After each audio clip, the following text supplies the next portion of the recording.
Free and very cheap mods for your motorbike, especially if it's brand new. We are using the AJP PR7 as an example.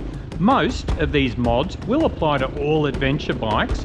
Those specific to the PR7 are in the second half of the video.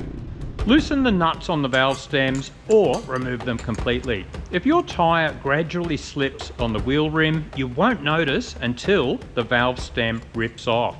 If the valve stem starts to lean, you need to fit rim locks or use higher tyre pressures. Valve caps. Buy these, which include a valve remover.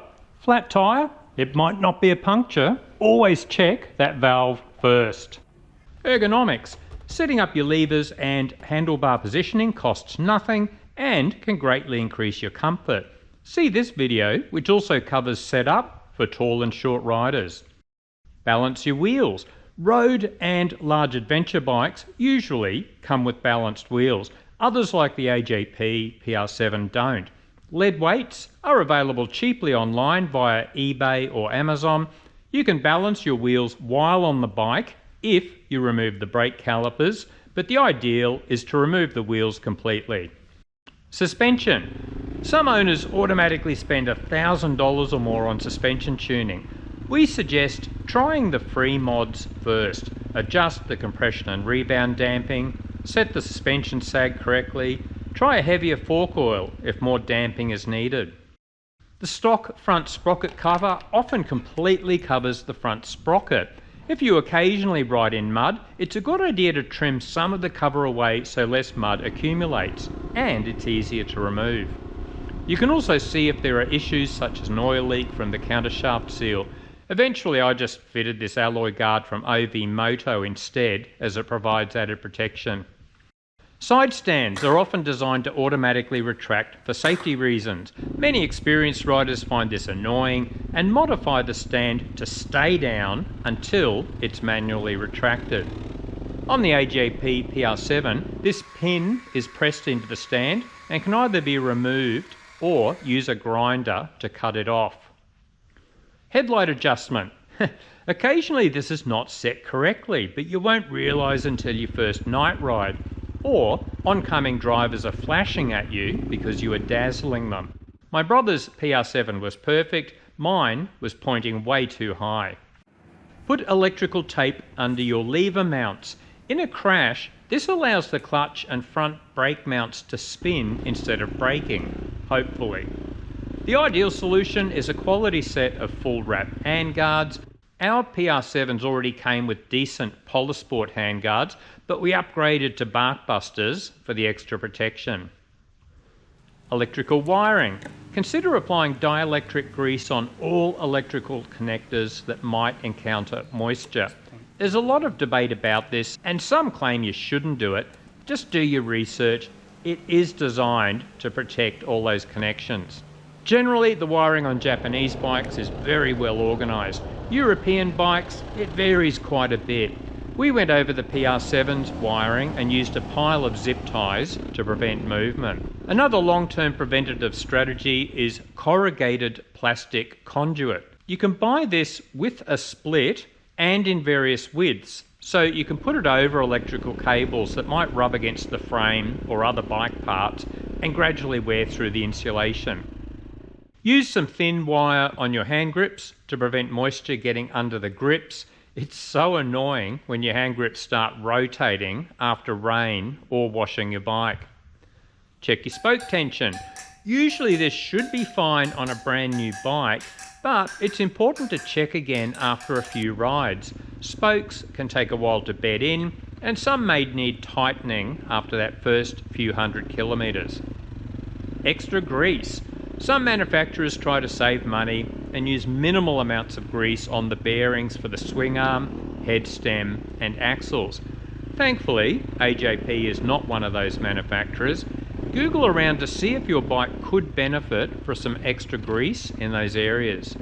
Some AJP owners said they needed to apply extra grease where the airbox goes into the throttle assembly. Our new PR7s appeared to have a decent coat of grease there, but it can be worth checking on older models. Extra grease in your wheel bearings. There's a lot of debate about this one. My brother always removes the bearing seal and applies extra grease. Other owners don't bother. If your bike is stopped in deep water, it can help to keep water out of your bearings. Another strategy is to put plenty of grease between the wheel bearings and the rubber seal. This is especially a good idea if your bike has alloy wheel spacers, like the PR7. Eventually the rubber seals wear grooves in the spaces which can allow water and dust in. Extra grease can reduce friction and add an extra barrier against dust and moisture. If you own a PR7, you can also buy stainless steel wheel spacers from OVMoto to avoid the issue. Snappy throttle response of fuel-injected motors. Those of us who grew up with carburetted bikes often don't like that on-off nature of fuel injection at low revs. Usually the solutions involve money. The G2 throttle tamer, ECU reflashing, a heavier flywheel. But a free option is to simply file away the plastic where your throttle cable first makes contact in the throttle assembly. In effect, this creates a cam, so the throttle opens more slowly at low revs. Do this at your own risk though. Carefully smooth those plastic surfaces so the cable will not catch. It worked quite well on my PR7, but a great solution for the PR7 is the Throttle Master from AVMoto. You can simply bolt this onto your throttle actuator and it slows down that initial throttle response. Research the known issues for your bike.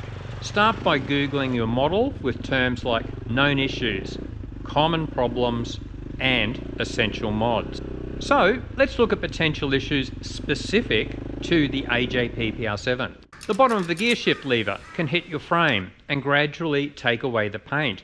I just filed a bit of alloy from the bottom of the lever on my bike. My brother just stuck a thin piece of rubber on his frame. Shorter riders find the stock gear shift lever too long.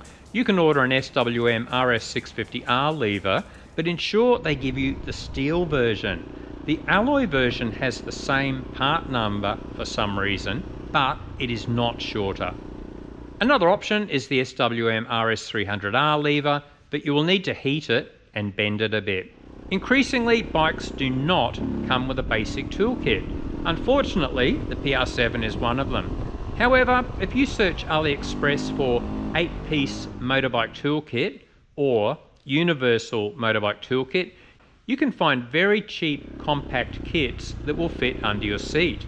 Add a few extra tools and you have a cheap but quite comprehensive kit. I have uploaded the details to the files section of the AJP PR7 Australia group on Facebook.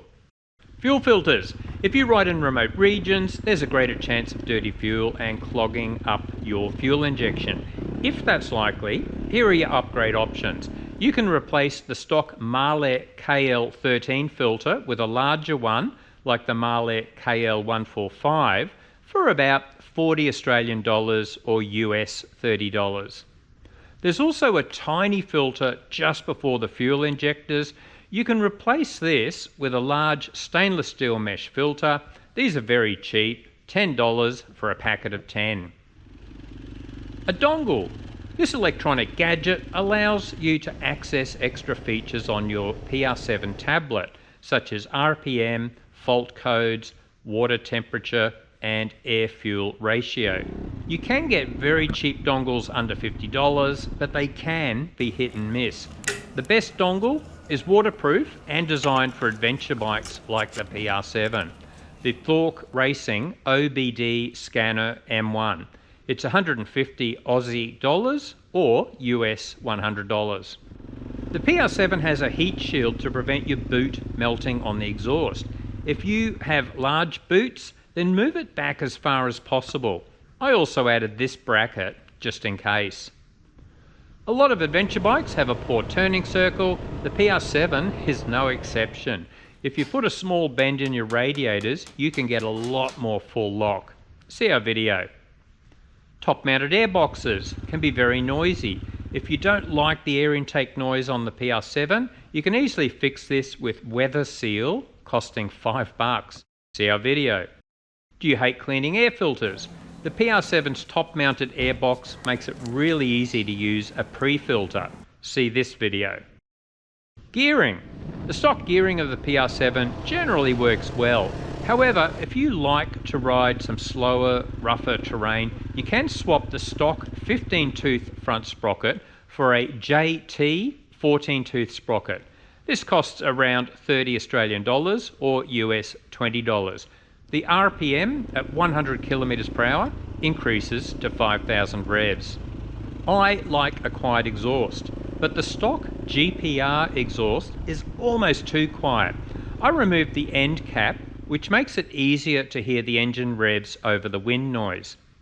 An interesting point, many of us found the aftermarket Doma exhaust too loud for our liking, and most of us couldn't really notice any performance increase. The ECU reflash makes a big difference. The Doma exhaust, maybe it doesn't. The 25 and 26 PR7 models had a redesigned bash plate that is only held in by one bolt. It's great for quick removal, but there is a greater risk of losing it. I suggest using Loctite on the bolt and using a zip tie as a backup. Like most bikes with the fuel tank under the seat, fueling can be slow and messy. I suggest placing the nozzle like this and going slowly. Listen closely for that fuel filling up. It is very easy to go too far, then you will be dribbling fuel out of the overflow hoses for a while. I found it easier to just fill up at home. I bought this $5 wide mouth funnel and cut a piece out to allow a faster flow. If you often ride on wet dirt roads at high speed, you may find that the front of your PR7 is covered in dirt due to the short front fender. You can just buy the longer AJP SPR 510R fender if it annoys you. So that's our list of free and cheap mods. Let us know if you have others. We'll add them to the pinned first comment. If you own a PR7, there's plenty of great gear from groups like Thork Racing, OV Moto and Titan. We will be covering the more expensive mods in our PR7 series. Subscribe to see these vids over the next few months.